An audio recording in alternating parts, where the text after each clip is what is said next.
Buenos días. Derecho a la educación en primera infancia. De esto vamos a hablar en República.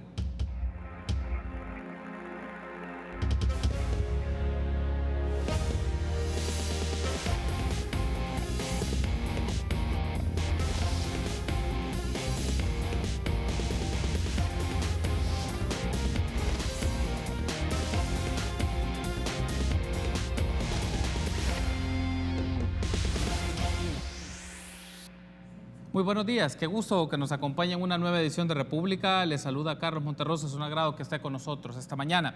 Vamos a dedicar todo el programa para hablar del derecho a la educación y al cuidado en la primera infancia. Es un tema muy importante, no solo porque constituye agenda social, sino agenda de políticas públicas de los estados en uno de los grupos y espacios importantes de los cuales se deben desarrollar políticas públicas en la primera infancia en nuestro país. Y vamos a dedicar todo el programa con un panel de especialistas sobre este tema para que nos hablen un poco cuál es el estado que se encuentra en América Latina, pero también vamos en el transcurso de la plática, a llevarlo específicamente a la situación de El Salvador. Y es un gusto para mí recibir a Miquel Eguíbar, asesor global de educación. También recibimos cordialmente a Guadalupe Leiva, referente nacional de la campaña latinoamericana por el derecho a la educación. Y también recibimos cordialmente a Alicia Ávila, directora de país de Fundación Educo. Buenos días. Buenos días, bienvenidos a República, qué gusto que nos acompañe. Alicia, bienvenida nuevamente. Gracias. Para Fundación Educo siempre va a ser un gusto, es nuestra responsabilidad hablar sobre los temas importantes para el país y, como tú decías, en una agenda social de cara a este nuevo gobierno que es sumamente importante. Gracias por tomar la invitación, Alicia. Miquel, bienvenido, qué gusto que nos acompañe en este set. Gracias, muchas gracias por la invitación y gracias por ayudarnos también a difundir los resultados y las recomendaciones de este estudio que para nosotros es tan importante. Gracias a ustedes por estar con nosotros. Guadalupe, qué gusto, bienvenida también. Bueno, gracias por la invitación, buenos días a todos.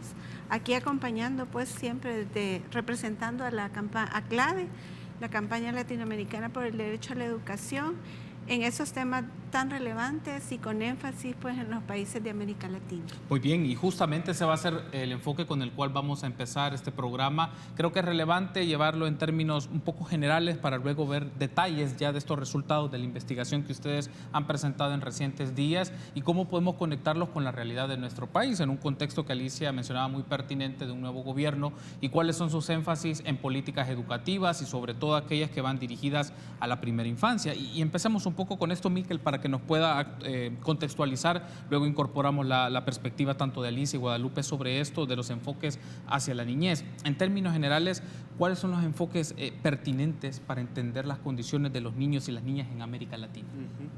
Esa es precisamente la primera pregunta que nos hacemos en esta investigación, ¿verdad? Esta investigación es un esfuerzo conjunto de 3 organizaciones. Es la Campaña Latinoamericana por el Derecho a la Educación, la OMEP, que es la Organización Mundial por la Educación Preescolar, y de la Fundación Educo, ¿no? Y la primera pregunta que nos hacemos es qué tanto las legislaciones, las normativas y las políticas públicas, en un primer momento de 10 países latinoamericanos en el que ponemos el foco, nos ayudan a ver qué tanto esas legislaciones están alimentadas por la Convención de los Derechos de la Niñez, por el enfoque de derechos de la niñez. Y esa es la primera pregunta y la principal pregunta que nos hacemos en el estudio, ¿no? Tomamos para ello 10 países latinoamericanos que nos permiten tener un panorama general de cuál es la situación en América Latina y el Caribe. Tomando en cuenta entonces esta idea, y esto es importante porque ya nos irán mencionando cada uno de los resultados y esta perspectiva comparada de ver 10 países en América Latina y en el Caribe, hacia este planteamiento, Guadalupe, por algo que es relevante, que a veces se puede tener la idea, y porque lo tomo del comunicado que publicaron cuando fue la presentación del informe, que pueden tenerse muchas perspectivas del enfoque de la niñez y la adolescencia solo por un esquema de tutelaje, de protección tutelar y de carácter asistencialista, pero ¿considera usted que todavía estas nociones asistencialistas y tutelares tienen mucho arraigo todavía en las sociedades, particularmente pensando en Centroamérica y en El Salvador? Bueno, el estudio parte, digamos, de la concepción de la niñez y primera infancia. Desde la perspectiva de algunos países, comienzan desde 0 a 6 años, otros desde 4 a 8 años, pero hay un comunicado número 7 de la ONU que presenta pues una conceptualización de 0 a 8 años la primera infancia. Entonces ese es el enfoque que se le tiene que dar. Ese es, digamos, como las líneas de acción, tanto legales, políticas y de atención de primera infancia, que cada una en sus etapas tiene que reflejarse, ¿no? Entonces es a partir de ahí que nace el estudio y se enfoca, digamos, toda la investigación. Cómo esta conceptualización ha sido arraigada y ha sido tomada desde los diferentes países de América Latina que tiene el estudio. Entonces se vuelve relevante tener como una delimitación en edad, porque casi siempre cuando se habla de niñez y adolescencia se tiene como un gran rango entre los 0 años y los 18 años. Luego está un poco la niñez, la adolescencia, pero no se ve como esa distinción para estos grupos específicos. ¿Por qué resulta importante entonces tener esta delimitación, por lo menos al inicio, de edades para efectos de las acciones que hacen los gobiernos, las instituciones públicas o las privadas? Precisamente desde el punto de la inversión uno tiene que estar claro de la conceptualización que se está trabajando.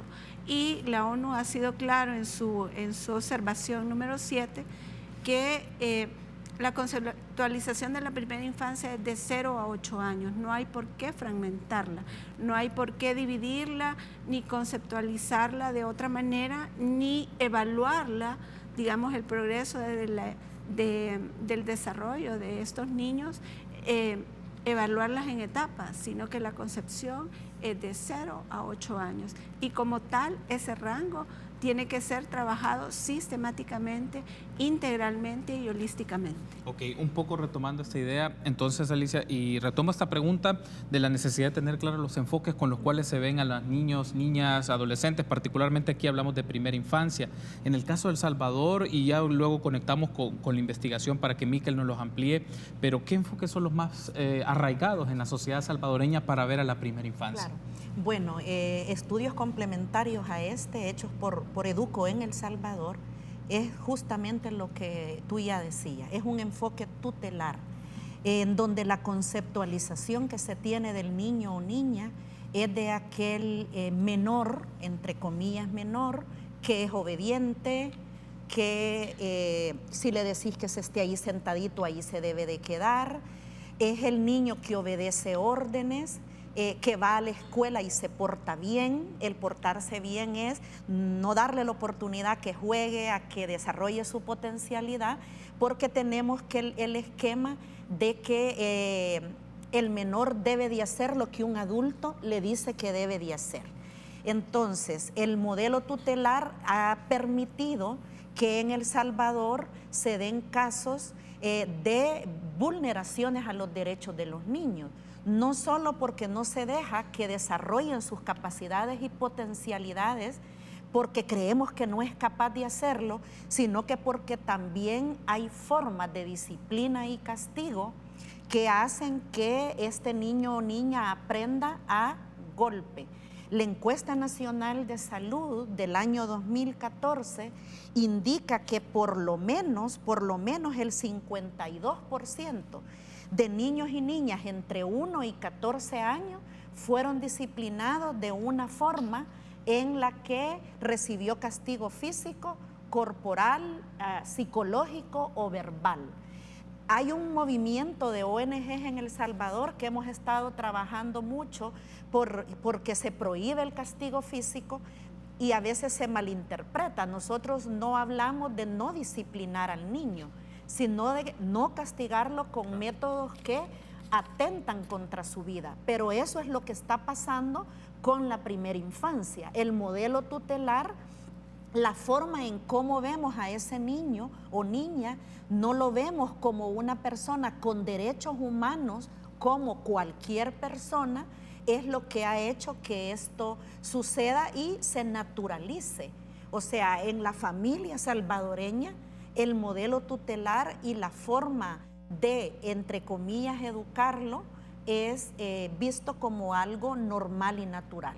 Pero lo que está pasando es que estamos vulnerando algunos de sus derechos. Tengo que hacer la pausa, pero al regresar incorporemos más elementos sobre estas ideas que ustedes nos mencionan en este primer segmento, en este primer bloque. El hecho mismo que hay razones culturales o aspectos que han marcado un poco el sistema de cuidado, de atención o de crianza de los niños y niñas en El Salvador, pero también en América Latina. Y bajo esta lectura comparada, ¿cuáles son algunos de los aspectos que se deben de trabajar, asuntos problemáticos y por dónde pasan las políticas públicas para el trabajo a la primera infancia? Permítanos una pausa. Regresamos en minutos.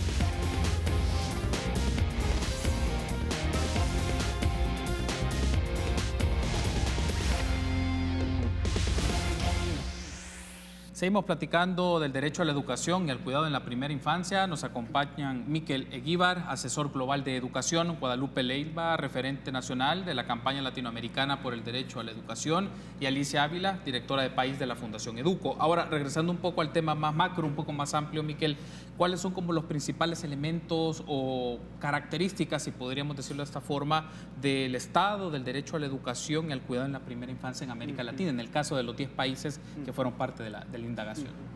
Sí, precisamente el tema del enfoque es uno de los aspectos más relevantes que surge en el estudio de estos 10 países, ¿no?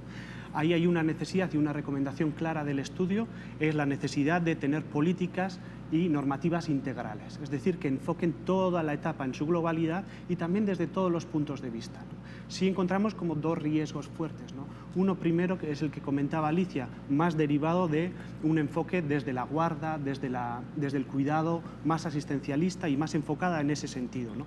Y otro también que sería desde la parte educativa un enfoque más academicista, ¿no? Más considerando un poquito como una primarización de la etapa inicial, que también lo vemos con cierto peligro, ¿no? Porque no permite vivir con plenitud esta etapa a niñas y niños entre el nacimiento y los 8 años, ¿no?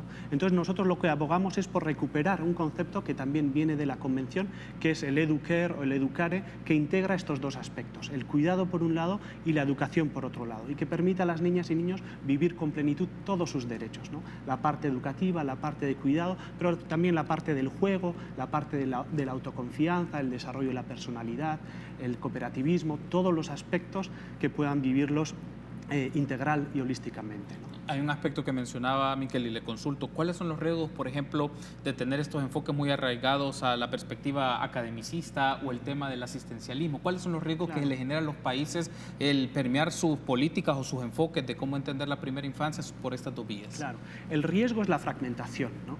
Porque esta política depende también de distintas instancias del gobierno. Entonces, cada instancia del gobierno enfoca un poquito su política al área de influencia que tiene. Desde el sector salud será una, desde el sector protección será otra, desde el sector educación será otra distinta, ¿no? Entonces nosotros lo que abogamos es por instancias de coordinación, que coordinen y articulen todos los aspectos para tener un abordaje integral de la etapa, ¿no? ¿Cuál es el riesgo si, por ejemplo, lo abordamos únicamente desde la parte protección o cuidado? Que hay aspectos que no desarrollen, ¿no? Que haya una estimulación perdida, por ejemplo, o que haya ciertos aspectos de la personalidad que no se desarrollen como deben ser, ¿no? La parte educativa es imprescindible que esté en cualquier programa que se promueva, ¿no? El riesgo academicista es un poquito que se aceleren algunos aprendizajes, que se quiera acelerar algunas cosas que todavía no es, siguiendo un poquito las capacidades evolutivas del niño o de la niña, no están todavía preparados para asumir esa parte. Si adelantamos esos aspectos, ese niño o esa niña va a crecer quizá con algunas bases débiles, ¿no? Y es sobre esas bases que la educación se debe asentar. El aprendizaje es un proceso de construcción, digamos, ¿no? Si uno no tiene las bases sólidas, ese aprendizaje va a ser débil también. Es importante por ello tener esta doble visión siempre, ¿no? Una parte de cuidado, de salud, de nutrición y una parte educativa. Políticas holísticas que nos permitan realmente promover el desarrollo íntegro de la niña. Que marca un poco entonces, Guadalupe, que la lectura que se tenga para esta región, para El Salvador o Centroamérica, como se pueda ver en esto, se complemente con esta idea que mencionaba Miquel, que hay un tema de cuidado, pero hay un tema de educación. Es decir, que se traslapen o se complementen, quizás la palabra más adecuada es que se complementen el cuidado con la educación desde las políticas o las acciones de los países a la primera infancia. Sí, uno de los hallazgos que tuvo este estudio es que sí existe en América Latina la legislación, pero las políticas como que no van muy de acuerdo a la legislación, o sea, las prácticas de las políticas por falta de financiamiento, digamos, por conceptualizaciones también, entonces varían en América Latina. En ese sentido es importante partir, vuelvo a la raíz del concepto de primera infancia, de 0 a 8 años, donde lo cognitivo, el aprendizaje, lo psicológico y todo se le va formando al niño, y el niño tiene que ir desarrollando estas pautas de crecimiento de acuerdo a su edad. Entonces, meterla a, ¿cómo se llama?, a someterla digamos, a evaluaciones de 4 años, y que si estas evaluaciones no rinden esto, entonces los perfiles de los niños no van de acuerdo. Eso no es así. O sea, es desarrollar, como decía Miqueli, su naturalidad en lo cognitivo, en lo psíquico, en el desarrollo, en el conocimiento, su naturalidad. Y para que esta naturalidad sea posible, debe de haber holísticamente una intervención de todas las partes de un país, pues, y eso significa educadores de acuerdo a la edad, significa financiamiento para que los recursos para estos ambientes de la diversidad, repito, de 0 a 8 años, estén acorde a ese desarrollo. Hay un asunto que es muy interesante de esto, porque nos deja la reflexión, Alicia, que tenemos enfoques anacrónicos en la manera en cómo se está entendiendo el cuidado, la educación de la primera infancia, pero también se vuelve el reto de cómo las leyes y las políticas se adaptan a estas dinámicas actuales. Pero antes, que ha marcado un poco que todavía tenemos un esquema un poco anacrónico para la comprensión de la primera infancia, el tratar y el cuidado de los niños y las niñas en ese momento. Yo creo que en el país fundamentalmente lo que ha hecho daño es que nuestro país tiene políticas de gobierno y no tiene políticas de Estado, políticas de largo plazo que permitan esa construcción y esa coherencia. Cuando tú definís la política pública, definís la política especial, definís la estrategia, definís programas y proyectos. Pero lo que ha pasado en El Salvador es de que los diferentes gobiernos van cambiando. Y, por ejemplo, en primera infancia tenemos políticas para educación parvularia bien definidas, tenemos políticas de inclusión, tenemos ahora una política y una estrategia nacional de primera infancia, que es lo último con lo que cerró el gobierno saliente, pero que justamente entre ellas mismas no están armonizadas. Hay un reto fuerte de país en integrar en las políticas y estrategias el tema, por ejemplo, de los entornos protectores y la protección especial por la situación de violencia en la que viven los niños y niñas del país. Mis colegas han hecho referencia al enfoque integral que aborda la educación, la atención. En atención va salud y nutrición, va el enfoque educativo, que puede ser formal y puede ser comunitario, que son de los otros avances que el país tiene en modelos. No hemos ahondado en modelos y en lo que el país ha logrado avanzar, pero justamente los presupuestos, tal y como decía nuestra colega de CLADE, es que están también separados. Si nosotros preguntamos y revisamos en el Ministerio de Educación, para primera infancia en el 2018 solo tenía 2 millones, un poco más de 2 millones para trabajar. Eso no es nada, pero porque tampoco se ha contabilizado lo que aporta salud a la primera infancia y lo que aportan las otras entidades. Entonces, ese tema de no compaginación está a nivel de políticas, de estrategias, de presupuestos y de qué hacen las diferentes instituciones. De ahí que el CONNA tiene el especial mandato de articular a todas las instituciones para que brinden esa atención y faciliten el desarrollo integral de la primera infancia. Antes de irme a la pausa, Alicia, le consulto, ¿qué marca esta brecha que se tienen leyes que se están armonizando o se están adaptando a las dinámicas a nivel internacional? Porque hay convenios, hay objetivos de desarrollo del milenio, es decir, hay un marco de objetivos y de disposiciones que se armonizan con las leyes, pero que al momento de hacer las políticas no necesariamente conectan, o si se hacen no disponen de los recursos, de las condiciones del personal, entre otras cosas. ¿Qué genera esa brecha? Yo creo que es la forma misma dentro del estado de planificar. O sea, trabajamos planes segmentados, pero también aquí hay claramente un tema de visiones. Y yo creo que una de las cosas positivas que hemos oído con este gobierno es de que van a hacer intervenciones articuladas, pero hay un enfoque de visión no compartida. Creo que el reto es visiones compartidas, planificaciones compartidas y discutir los enfoques precisamente de manera compartida entre todas las instituciones que compete que se haga. Hay un asunto, bueno, lo ha mencionado y lo vamos a ampliar. Es más, he tomado nota porque me gustaría que lo discutamos más adelante, no solo en la perspectiva como formal institucional para el tema de la primera infancia. Me llamó mucho la atención que está el tema comunitario, es decir, cómo las expresiones más comunitarias que están en los territorios, asociaciones, comités de padres de familia, no sé, cómo pueden incorporarse en esta lectura y para trabajarlo de la mano. Me gustaría que lo abordemos más adelante. Regresamos en minutos.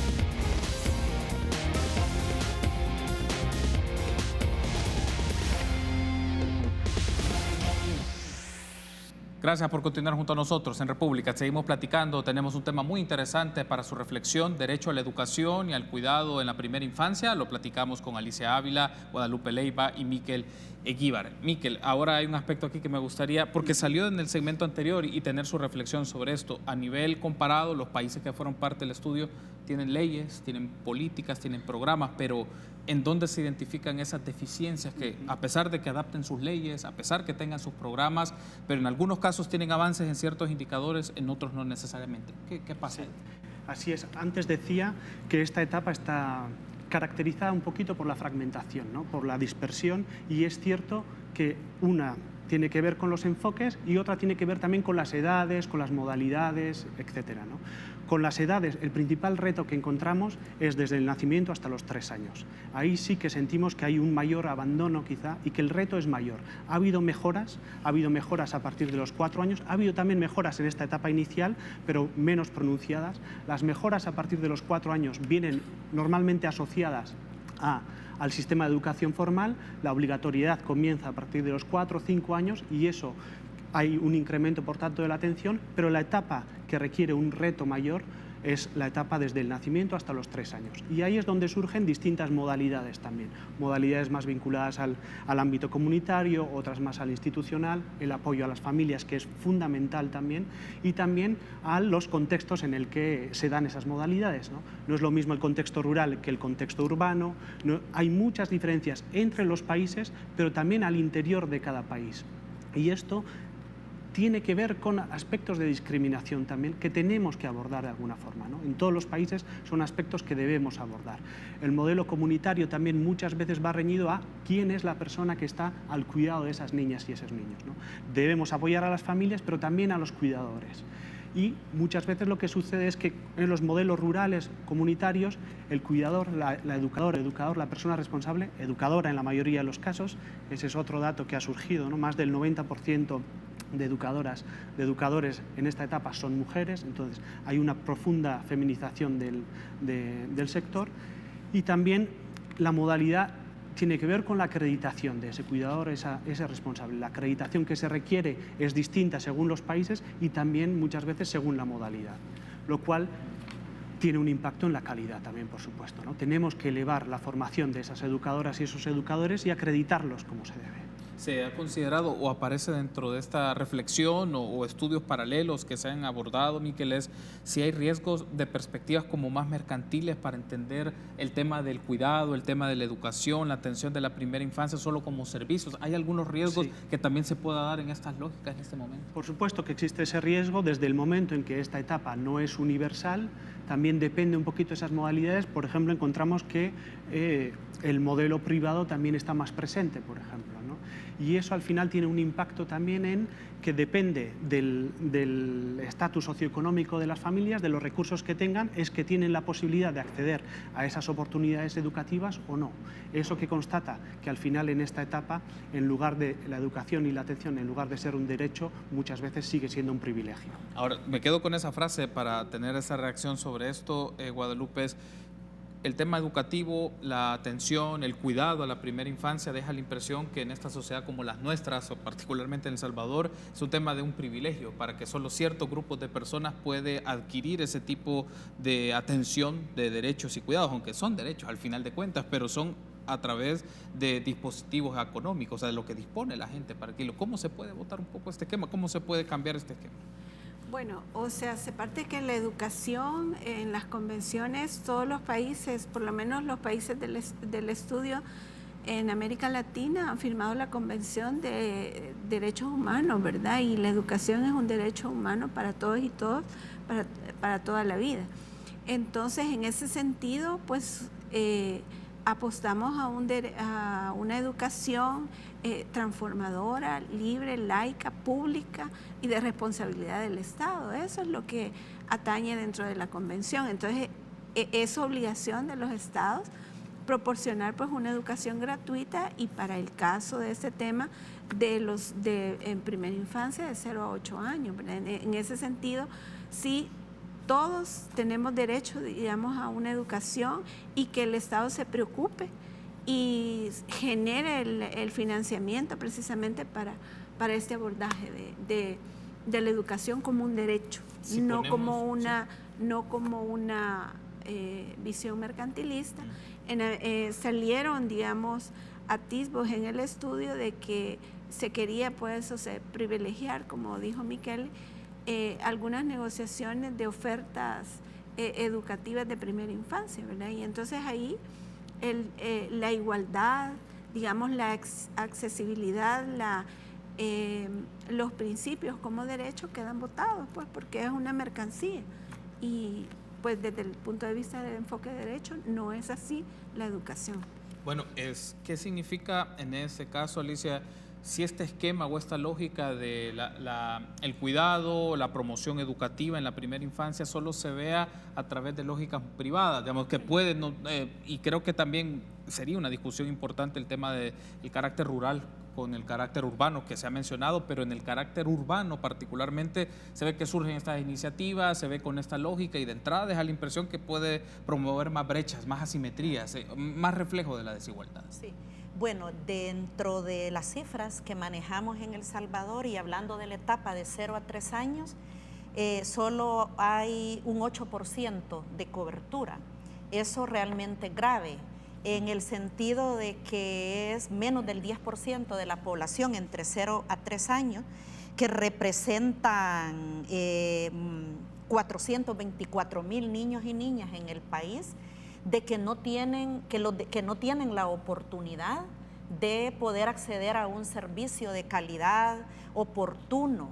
Y aquí hay un tema fuerte en términos de que en el área urbana, tal y como se ha dicho, accede al servicio aquel que tiene la posibilidad de pagar lo que todavía le mal llamamos guarderías.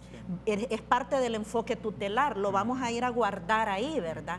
Pero realmente no hay un enfoque de atención integral y de pleno desarrollo de capacidades.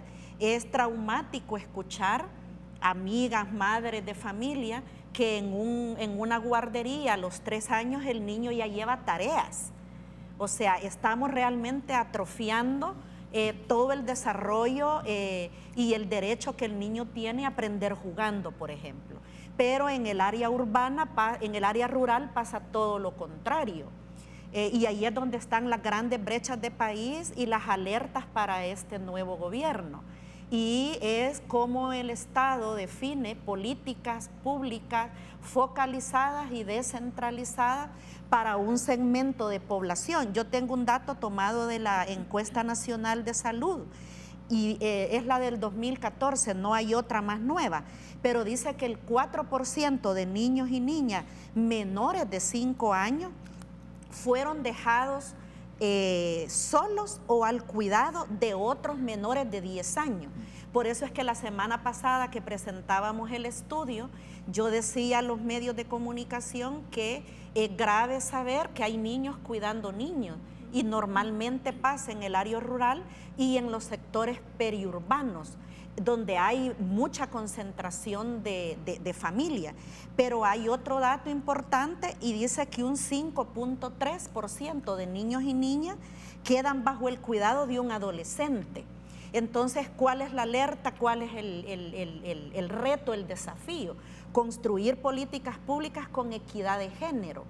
El 81% de madres son las que están siempre al cuidado de sus hijos, pero son madres que trabajan en maquilas más de 12 horas. Sí.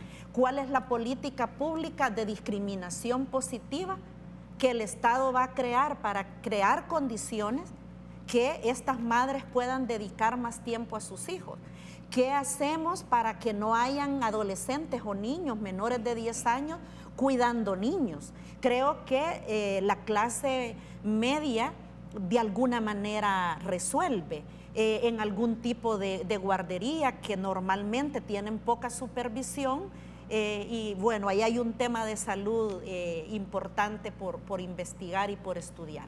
Pero definitivamente las brechas que este país tiene ya no solo es en términos de definir una estrategia y una política de atención, sino cómo las focalizamos y le damos oportunidad a que, por ejemplo, hay mucha embarazada adolescente que salió embarazada estando en el colegio. Esta niña no solo no termina sus estudios porque tiene que cuidar a esta criatura. O sea, hay un problema doble y ese es otro tema, pero la escuela ya no le recibe, el instituto no le quiere recibir, pero además su plan de vida se frustró porque no tiene quien le cuide a la criatura que ya viene o vino en camino. Entonces, no es solo el tema de atención, de crear un modelo comunitario, que los hay muchos, que los brindamos las ONGs. Educo tiene funcionando 100 círculos de familia a nivel nacional, donde desarrollamos capacidades, habilidades, potencialidades en esas madres cuidadoras que decía Miquel, para que puedan los niños tener cuidado.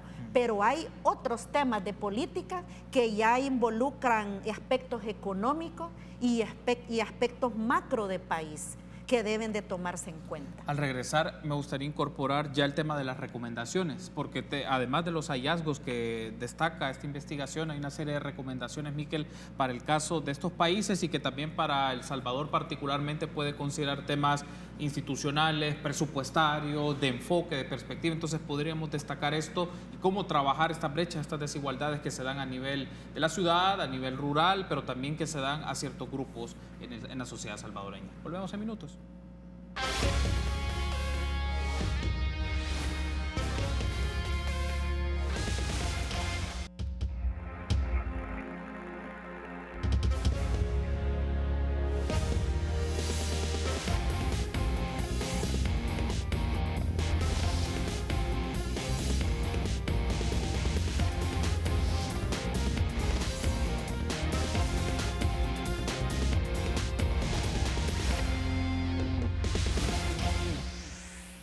Seguimos platicando sobre el informe reciente sobre el derecho a la educación y al cuidado en la primera infancia en América Latina y el Caribe, trabajado por OMEP, la campaña latinoamericana por el derecho a la educación, EDUCO. Y un asunto aquí, Miquel, como investigador y en el trabajo de este texto, ustedes mencionan, hay una serie de recomendaciones, hay una serie de elementos que deben de tener en cuenta los distintos estados para garantizar el derecho a la educación, pero el cuidado de la primera infancia en función un poco de lo que hemos estado hablando en el transcurso del programa? Desigualdades, problemas, ¿cuáles se destacaría como las recomendaciones principales que los estados deben de tener en cuenta en el caso de El Salvador, el estado salvadoreño, ante esta situación? Sí, el estudio tiene 8 recomendaciones concretas, ¿no? Es verdad que son bastante amplias y generales porque al final se destinan a toda América Latina y el Caribe, pero hay unas cuantas que son principales y que tienen que ver con los hallazgos de los cuales hemos ido hablando, ¿no? El primero es que tenga este abordaje integral y holístico, que respete un poquito la concepción que viene en la Convención de Derechos de la Niñez y de ahí que haya un abordaje de educación y cuidado al mismo tiempo con temas de salud, nutrición, etc. La atención y el cuidado y la educación desde un abordaje holístico. El segundo es superar estas barreras de discriminación, ¿no? Hemos hablado que está el tema de ruralidad, el tema urbano, pero también vemos que es importante, hay una discriminación y una desigualdad muy profunda cuando hablamos de contextos de pobreza. El quintil económico más alto, por ejemplo, tiene un acceso mucho más garantizado a oportunidades de cuidado y de educación, mientras que el quintil más pobre tiene menos posibilidades, ¿no? Eso hay que abordarlo y eso tiene que estar presente en las leyes, pero también en las políticas públicas que concretan esas leyes, ¿no? Después está el tema de la calidad también. Necesitamos, es cierto que esta etapa es fundamental para la niñez, la construcción en la personalidad de la niñez de esta etapa es fundamental. Pero eso requiere programas y abordajes de calidad. Para eso, ¿qué necesitamos? Primero, que haya una recolección sistemática de datos. ¿Qué es lo que está sucediendo? Nos dificulta esta fragmentación que al principio veíamos, que depende de instancias gubernamentales distintas, con modalidades distintas, nos dificulta también conocer a ciencia cierta qué es lo que cada país está haciendo. Esta ha sido una de las primeras constataciones del informe, ¿no? Es difícil obtener datos, es difícil, por tanto, poder analizarlos. Necesitamos sistemas y mecanismos sistemáticos y rigurosos para obtener esos datos. Y después, por supuesto, necesitamos también una financiación acorde con lo que queremos hacer. Esta etapa está más desatendida, necesitamos un reto mayor y eso requiere una financiación acorde.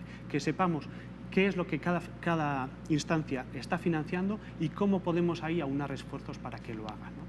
Lo otro tiene que ver también con las educadoras y con los educadores que ahora hablábamos. Sistemas de acreditación, de formación inicial y de formación continua claros, sistemáticos, bien formados y que integren este enfoque desde los derechos humanos, ¿no? Desde la formación inicial y la formación continua debemos integrar estos aspectos del enfoque de derechos, ¿no? Ha mencionado particularmente, por lo menos he tomado nota de 5 grandes hallazgos, recomendaciones para este campo. En el primero, Miguel, me gustaría que lo pudiera desarrollar un poco más. ¿En qué sentido? ¿Cómo se construye un enfoque amplio, holístico, que considere las diferentes perspectivas? ¿Por qué se lo pregunto? Para el caso de El Salvador, ahí nos podrá mencionar tanto Guadalupe como Alicia si hay una imprecisión en la idea que voy a mencionar, pero en la construcción de estos componentes de política pública y leyes, la mayoría de los involucrados son legisladores, digamos, son políticos. No estoy diciendo que esté mal, sino que ellos toman decisiones, pero ¿quiénes más deben de participar, involucrarse en este enfoque para los tipos de programas o políticas que se van a desarrollar? Sí, yo creo que este enfoque integral requiere, por supuesto, los legisladores, pero también toda la parte que está involucrada, ¿no? La sociedad civil está ahí involucrada, las madres y padres de familia también están involucradas, la sociedad, la comunidad en general está involucrada, ¿no? Estas estrategias deben realizarse conjuntamente también y de forma articulada. Quizá pueda haber un garante o una institución que coordine todos estos aspectos, pero sí tiene que haber después una articulación a nivel legislativo y después a nivel de concreción, ¿no? Una de las cosas que sí he podido visitar en estos días en El Salvador son los comités locales intersectoriales. Yo creo que ese es un buen ejemplo de cómo las políticas se pueden concretar y se pueden coordinar desde su implementación hasta la parte legislativa, ¿no? Ahora, tomando en cuenta esta idea, ¿cómo podemos trabajar? Y ya he hecho un ejemplo, Miquel, sobre esto, pero de manera ascendente, es decir, de las expresiones territoriales, esto se vuelva parte de la tarea ya de las instancias rectoras en políticas hacia la niñez, particularmente en la primera infancia. ¿Cómo podemos construir un enfoque de esta amplitud, de estas características que incorpora a los protagonistas? Porque casi siempre en las reformas de las leyes, en los programas, están personas de un ámbito entre más político o entre más técnico, pero no necesariamente operativo cuando ya se lleva a la práctica. Alicia mencionaba de que hay una desarticulación entre los que están en la base operando, en los que toman la decisión en las leyes, en los que revisan las leyes, en los que monitorean. Hay una desarticulación entre sociedad civil y las políticas. pues lo que se quiere es precisamente hacer un ejercicio de consenso, un mapeo de realmente qué es lo que está pasando en nuestro país desde el enfoque de la primera infancia, porque Miquelia decía de que cuesta encontrar datos. Nadie quiere dar datos. La gran pregunta es ¿por qué? No se puede cambiar, es un principio de calidad, no se puede cambiar lo que no se mide. Entonces, ¿por qué no queremos medir? Entonces, la primera recomendación que yo haría es hacer un mapeo realmente de lo que se está aportando, de lo que se está construyendo, porque desde la sociedad civil se está construyendo bastantes iniciativas que ayudan a la primera infancia. Desde el gobierno, pues son entes rectoras, entes vigilantes, protectoras, pero no hay una articulación al 100%. No digo que esté mal, se está avanzando, porque se ha avanzado mucho, hay que reconocerlo. Sí. Pero lo que no se ha avanzado es la articulación. Entonces se queda disperso en concepto, en abordaje, en medición, en rendir cuentas. Entonces es un mapeo, diría yo, y una articulación de todos los actores de la sociedad civil para que este enfoque de derecho de primera infancia realmente se construya de manera holística. En esta fotografía, Alicia, para planteárselos a nuestros amigos y amigas que nos sintonizan, de la trama o de la red de instancias involucradas en materia de la protección de la primera infancia, ¿quiénes podemos destacar? Porque podemos asociar nosotros al ISNA y al CONNA, probablemente, que son los que se nos vienen a la mente porque son de carácter institucional, pero ¿qué otras instancias públicas, privadas, de sociedad civil son no solo involucradas, es que son protagonistas naturales de esto? Bueno, yo quiero decir y reconocer que uno de los avances importantes que ha tenido el país en los últimos años es haber construido una estrategia nacional que es integral y es multidimensional de la primera infancia. Y justamente en la construcción de esta estrategia participó el Ministerio de Educación, que aplaudimos que tiene ahora una dirección de primera infancia. El Ministerio de Salud participó en la construcción de la estrategia activamente, ISNA, CONNA, participamos organizaciones de sociedad civil, Plan Internacional y EDUCO, pusimos a disposición nuestros especialistas en educación en primera infancia y también han participado las municipalidades.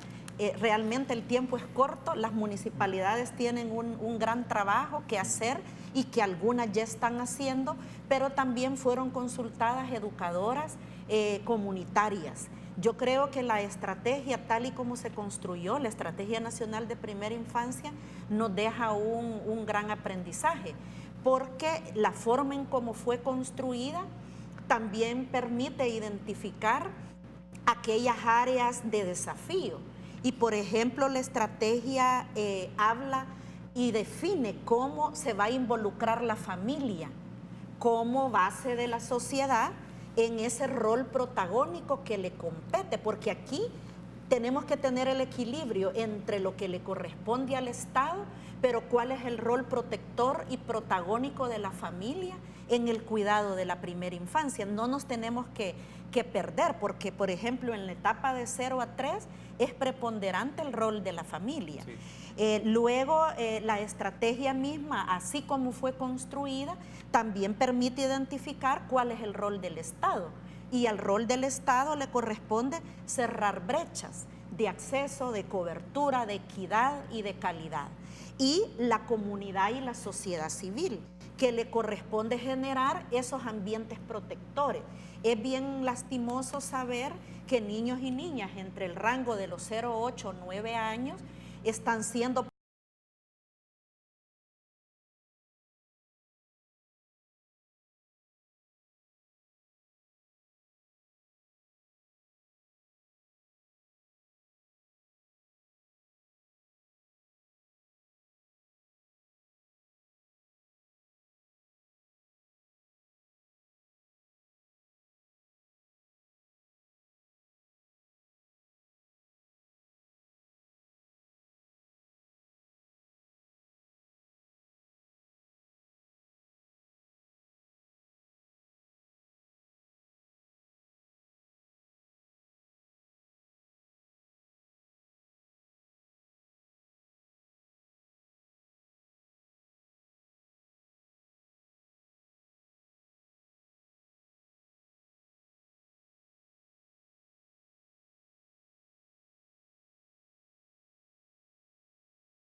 Gracias por continuar junto a nosotros en República. Seguimos platicando y tras la pausa, buena pausa, hemos seguido platicando sobre este tema tan importante y esperamos generarle a usted estas reacciones, este interés sobre el tema de la primera infancia, el derecho a la educación y al cuidado de niños y niñas entre los 0 y los 8 o 9 años. Es importante discutir sobre esto. Traíamos dos temas particularmente, Miquel, para escucharle primero sobre el tema de los datos. Nos mencionaba Guadalupe, es importante, si queremos tener políticas de alta calidad, pues se necesita sistemas de medición de esto. ¿Qué tipo de recursos o elementos son como lo básico, lo fundamentales para tener un buen sistema de datos para el conocimiento del cuidado, de la promoción de los derechos o la situación de la primera infancia? Sí, yo creo que en ese sentido es importante, primero, que todos tengan un mismo enfoque de primera infancia, ¿no? Cuando hablábamos de los rangos etarios, etcétera, yo sí creo que en El Salvador se ha avanzado en eso. Aquí la última estrategia incorpora desde el nacimiento hasta los 9 años, en concordancia con lo que dice la Convención, ¿no? Tener acuerdos en ese sentido y después claridad sobre cuáles son los mecanismos de seguimiento, de monitoreo que tiene el Estado, las distintas instancias y cómo van a trabajar de forma articulada, ¿no? Volvemos al tema de la articulación porque es clave, ¿no? ¿Cuáles son los mecanismos que tienen las distintas instancias para saber qué es lo que se está haciendo en el territorio y cómo se puede dar seguimiento, cómo se puede monitorear? Esos mecanismos hay que reforzarlos, hay que crearlos si no los hay, y cuando se tengan esos mecanismos que trabajen de forma articulada entre los distintos que existen, ¿no? Saber qué se está financiando desde salud, qué se está financiando desde el Ministerio de Educación y ahí articular esfuerzos para un abordaje global. Ahora, en el tema presupuestario, que era el otro aspecto que quería consultarle, ¿qué le significa? A veces se habla de que es relevante que queden consignados en marcos legales hasta porcentajes, como un tema de garantizar el financiamiento. Desde su perspectiva, ¿eso puede ser una alternativa o hay que pensarse otras modalidades para un financiamiento sostenido para este tipo de programas? Porque las discusiones de este país en particular,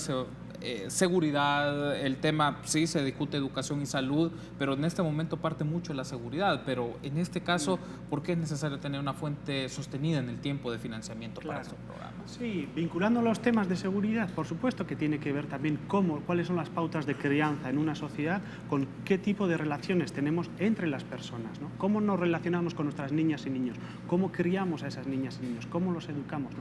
Eso tiene que ver con después cómo nos vamos a interrelacionar como sociedad, ¿no? Qué tipo de relaciones vamos a establecer. Es, por tanto, para nosotros una prioridad seguir invirtiendo en esta etapa, seguir invirtiendo desde un abordaje que sea íntegro, integral, ¿no? Y eso requiere, por supuesto, financiación. A veces los porcentajes sí pueden ayudar a realizar esta priorización, a poner el ojo en esa parte de la población, ¿no? Necesitamos un porcentaje, a veces se habla del 6%, del 10% dentro del mecanismo de financiación del presupuesto del Ministerio de Educación. Hay que ver cuál es el porcentaje más apropiado en cada uno de los lugares, pero lo que sí ayudan es a tener un foco claro, ¿no? A priorizar esta etapa, que muchas veces es desatendida, ¿no? Entonces hay que recuperar esa priorización en esta etapa. Ahora, ¿cómo llevamos particularmente, Guadalupe, el tema de sostenibilidad, el tema del financiamiento de este tipo de programas? Porque se puede pensar que de momento hay que garantizar, y lo es, pero infraestructura en materia educativa, el tema del pago de los profesores y profesoras, pero la realidad es que este tipo de temas y áreas no solo requiere un financiamiento robusto, sino que se mantenga en el tiempo, porque en algunas ocasiones vienen programas, proyectos, asistencias o cooperación, pero tienen una caducidad, duran unos cuantos años, pero esto es de larga data y esto requiere el trabajo con varias generaciones en el país. Sí, bueno, de todos es conocido que a nivel mundial los países como Filipinas, Singapur, Japón apostaron no a la seguridad, apostaron a la educación y se desarrollaron, ¿verdad? En ese sentido, en El Salvador lo que le está faltando como primera instancia es una legalización de la apuesta de la inversión a la educación, porque pueden haber avances, digamos, en inversión. En los últimos, 10 años, del Producto Interno Bruto se subió del 3.2 al 3.7 en la inversión en la educación. Pero eso puede variar porque puede retroceder. Entonces, ¿qué es lo que le garantiza ir pausadamente creciendo la inversión en la educación? La legislación, un proyecto de ley que garantice y que solidifique la inversión. Tal vez, o sea, por las condiciones económicas del país, no sea una primera instancia el 6%. Se habla del 6% porque son los acuerdos internacionales que se plasmaron, digamos, para la inversión mínima en la educación. pero puede ir creciendo a pautas, pero legalmente constituido como una obligación de país, no una obligación de gobierno. Eso es lo que pasa, porque el enfoque de educación, unos le dan una mayor prioridad, otros, por ejemplo, ahorita se está viendo una prioridad en la inversión de seguridad, sí, ¿verdad? Entonces, pero no todo puede apostarse a la seguridad. Es una problemática social, pero no se debe de descuidar, digamos, la inversión y la apuesta por la educación. Entonces, mi recomendación sería una propuesta de ley desde Resalde, que es la organización, la red salvadoreña que está asociada a la CLADE.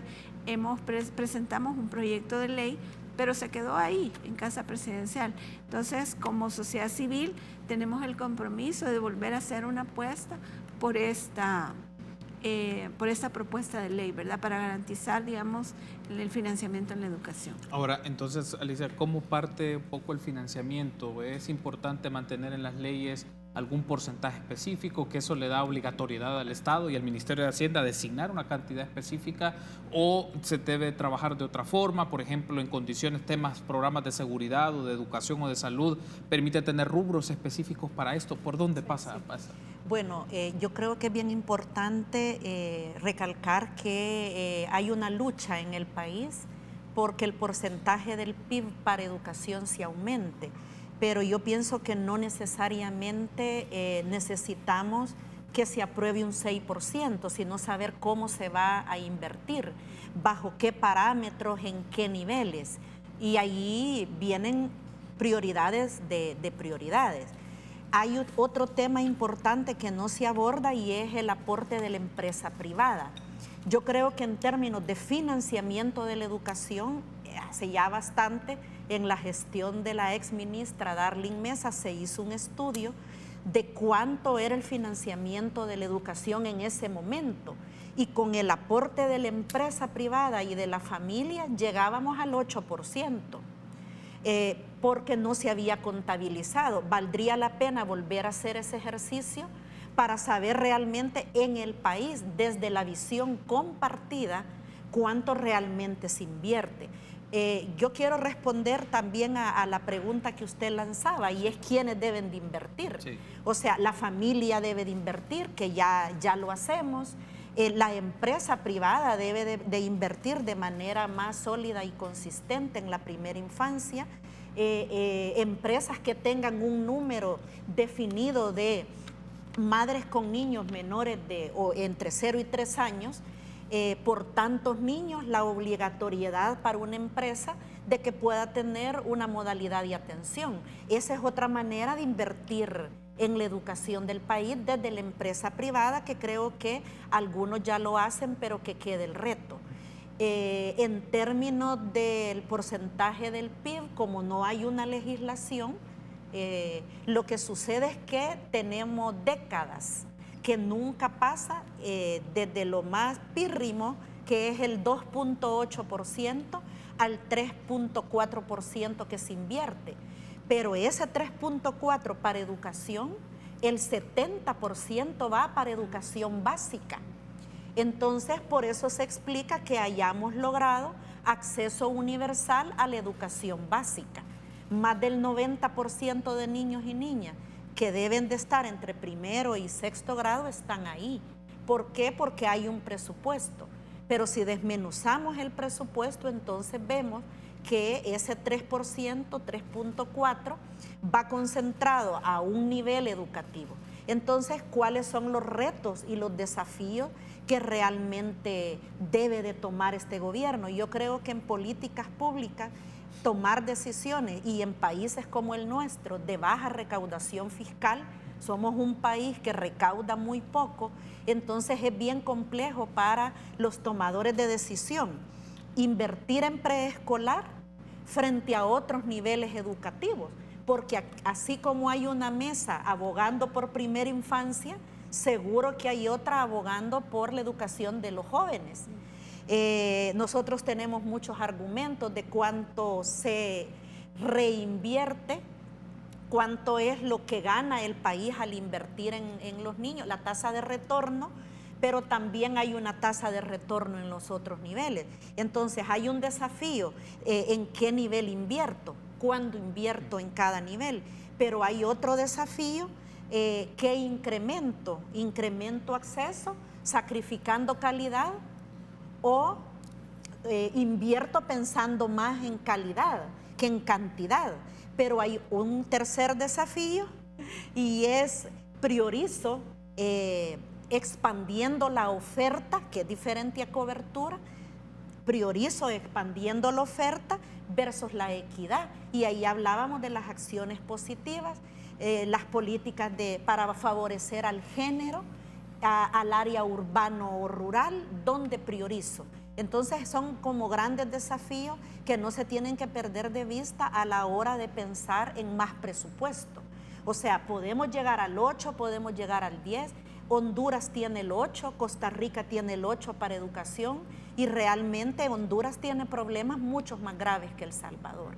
¿Eso le significaría entonces, Alicia, puede tenerse un monto, por lo que entiendo, un monto o un porcentaje consignado en los marcos legales, pero el tema es ya el momento de la distribución de esos montos, a qué sectores, cuáles son las prioridades para inversión, si el tema de la calidad o esos componentes? Quiero aprovecharlo para que lo discutamos en el siguiente segmento, incorporando un aspecto que tomé nota, que no quiero pasar por alto, el tema de, bueno, cómo se trabaja en el sector de la educación. Pienso, por ejemplo, en los docentes, educadores y educadoras, pero también en el entorno comunitario, padres de familia, organizaciones, expresiones así más comunitarias. ¿Qué elementos hay que tener en cuenta sobre esto y tener sus perspectivas? Volvemos en minutos.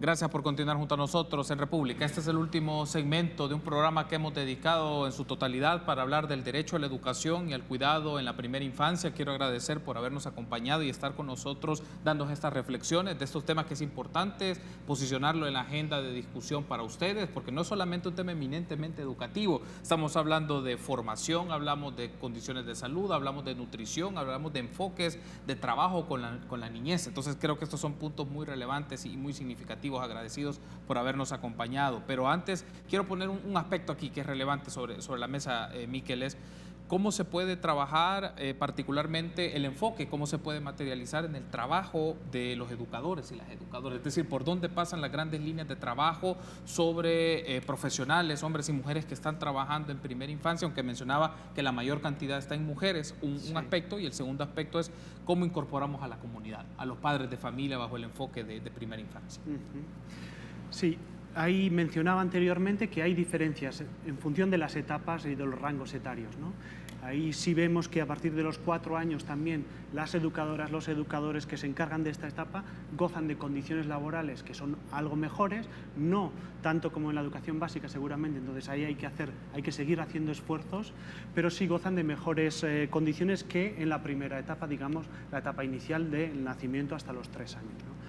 Ahí sí vemos que dependiendo de la modalidad también la acreditación o la exigencia es un poco distinta, y ahí debemos un poquito sistematizar más las exigencias, la acreditación que tenemos, ¿no? Apostamos por una educación inicial que sea más fuerte, para una formación inicial para esas educadoras y esos educadores que sea más fuerte, con posibilidades de seguir formándose a lo largo de su carrera profesional. Eso es bien importante, y tener condiciones de trabajo también que les permitan trabajar con dignidad, ¿no? Trabajar también cumpliendo sus propios derechos, porque es difícil cuando uno ve sus derechos quebrados que respete los derechos de los demás, en este caso de la niñez, ¿no? Ahí abogamos por condiciones de trabajo también dignas para el sector, ¿no? Es importante tener un sistema de acreditación porque existen muchas educadoras y muchos educadores con grandes capacidades que tienen un saber hacer muy importante, que se han ido formando por su cuenta o gracias a instituciones y organizaciones. Eso hay que acreditarlo, hay que regularlo y también dar oportunidades para formalizarlo de alguna forma, ¿no? Después, el tema comunitario. El tema comunitario, sí. Yo creo que ese es otro aspecto importante, ¿no? Muchas veces simplemente abordamos la parte institucional, pero es importante el rol de las familias, como decía Alicia. En la etapa del nacimiento hasta los 3, por supuesto, pero más adelante también, ¿no? A lo largo de la vida de la niñez y más adelante, el rol de los padres, de las madres, de los cuidadores y cuidadoras es fundamental. Debemos apoyar a las familias para que puedan tener las capacidades, para que se sientan reforzadas para estimular a sus hijas e hijos, para cuidarlos, para atenderlos, para amarlos, para tener relaciones positivas, que ese es otro aspecto que no hemos mencionado, ¿no? Pero el afecto, el amor, el cariño es el componente más importante en esta etapa, ¿no? Debemos apostar por reforzar para que también las familias tengan las condiciones y las posibilidades de disponer de tiempo, de estar disponibles para sus hijas e hijos, para que no tengan que pasar 12, 13 horas trabajando, sino tener tiempo con sus familias, que gocen de condiciones, ¿no? Combatir la pobreza en ese sentido. Es importante tener políticas destinadas a las familias para que eso revierta en el cuidado, en la atención, en la educación de sus niñas y niños. Es un tema fundamental. Quiero tomar un aspecto acá de la mención que ha hecho Miquel del tema de la acreditación y de la formación. Es clave para que estas personas que trabajan en el entorno de la primera infancia no solamente, Alicia, puedan actualizarse y emplear las nuevas perspectivas y enfoques en esto, también las garantías laborales, las garantías que requiere todo tipo de trabajo con estas características. Y ahí había un aspecto que creo que podemos incorporar, porque me lo mencionaba usted en la pausa, el tema del rol de las universidades, de las instituciones de educación superior. No solamente el hecho de que están formando a las personas en esto, también bajo qué esquemas o perspectivas los están formando ya en el momento de su ejercicio profesional y la capacidad también de actualización que puede existir. Sí. Bueno, de hecho, las universidades están formando hoy para el segmento de 4 a 6 años, que es la educación parvularia, es la educación institucionalizada. Las universidades forman nutricionistas, forman carreras que son como de soporte, digamos, a lo que pueda ser primera infancia, enfermeras, que son las que dan el soporte al segmento de 0 a 3 años. Pero la visión de la formación de ellas es de la especialidad. Y usted va a tener en casas maternas, guarderías, no me gusta, pero donde se paga bastante, usted tiene ahí al psicólogo, tiene al nutriólogo, tiene a la enfermera y tiene a la maestra, que son el equipo multidisciplinario, pero cada uno fue formado en su especialidad, pero ninguno bajo enfoque de derechos humanos. Entonces, el servicio, así como en lo macro es desarticulado, en lo micro se refleja la misma desarticulación. Entonces, las universidades están formando para ser maestro o maestra de parvularia bajo el enfoque de la educación, pero no las universidades han actualizado sus pensum para que esa maestra pueda tener esa visión holística e integral. Además de que hace mucho tiempo habían bastantes maestros, la carrera también ha venido a tener cada vez menos maestros inscritos. El tema de la formación docente es un tema que se ha estudiado por muchos años. ¿Quién quiere ser maestro en El Salvador? ¿Quién accede a esa carrera? ¿Alguien que quiere trabajar y ganar dinero rápido? ¿Alguien que, entre comillas, no se quiere forzar mucho porque es una carrera fácil? Por la misma connotación que se le ha dado a la educación tutelar. Usted ve en los países nórdicos, que aquí muchos se mencionan, Finlandia, Noruega, que los estudiantes más calificados de la educación secundaria son los que van para estudiar maestros y son los mejores pagados. Entonces, en ese sentido, a nivel de formación, la formal, hay muchos desafíos y muchas brechas por revisar con universidades y con institutos, porque también hay institutos especializados para formar maestros.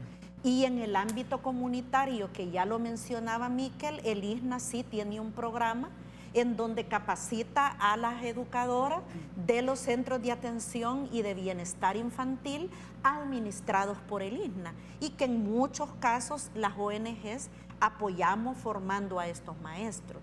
pero no han sido y nunca han podido ser acreditados.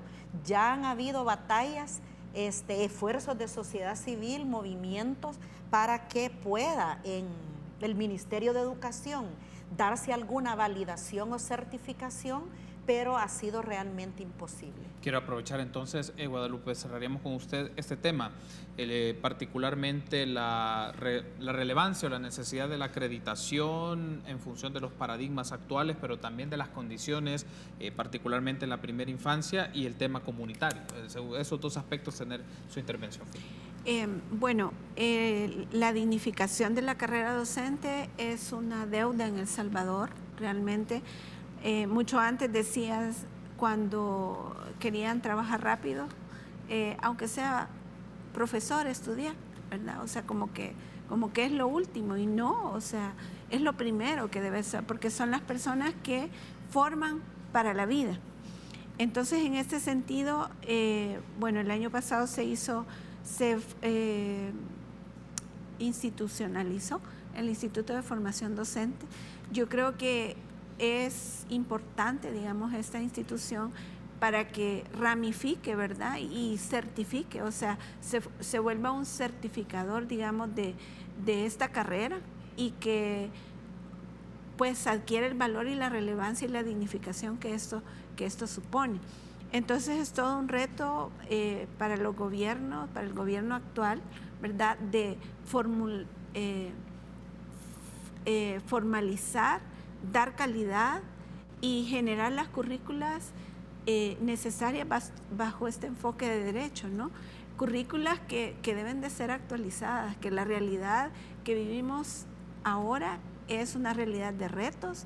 La sociedad es una sociedad que tenemos violenta, ¿verdad? Entonces, esos enfoques educativos, los maestros que están ahorita no fueron preparados para las acciones violentas que están viviendo en los centros escolares, ni siquiera los niños de parvularia que ya llegan violentos, o sea, no han sido formados para eso. Entonces tiene todo un reto curricular como una primera etapa este Instituto de Formación Docente, y creo que ahí está, digamos, como la primera puerta para formalizar, digamos, la carrera docente y para ir generando estas certificaciones tanto a nivel docente como a nivel de familia, certificadores de atención comunitaria, ¿verdad? Esta sería una línea más institucional, pero en la otra más de construcción comunitaria, construcción social, el trabajo a nivel colectivo.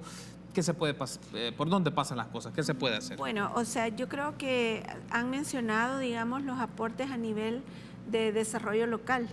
Entonces, las instancias a nivel de las alcaldías, a nivel, digamos, de las alcaldías, hay varias inversiones desde el gobierno central al gobierno local que pueden enfocar, digamos, y que pueden generar estas atenciones y estas focalizaciones, digamos, de estos temas para ir desarrollando desde lo local, ¿verdad?, hacia, digamos, lo global del país. Muy bien, ¿verdad? Quiero darle las gracias por haberme acompañado. Ha sido un gusto. Gracias, Guadalupe, por haber estado con nosotros. Alicia, muchas gracias, muy amable. Gracias. Miquel, gracias, bienvenido, y gracias por haber estado con nosotros, dándonos sus lecturas y a ustedes sus reflexiones del tema de la primera infancia y varios componentes que esto requiere, pero también no solo lo vemos en función de retos, también de oportunidades de conectar a diferentes expresiones de organizaciones sociales, académicas, instituciones gubernamentales, y esperamos que las personas que nos han estado sintonizando también pongan en discusión este tema, que genere esta reflexión, porque no solo es un tema eminentemente educativo, estamos hablando de proyección, de trabajo y del cuidado de los derechos de la primera infancia. Gracias por haber estado con nosotros, ha sido un gusto, muy amable. Gracias. Gracias. Ha sido un gusto, y a ustedes también, amigos, ha sido un gusto. Será hasta mañana, 6:30. Buen día.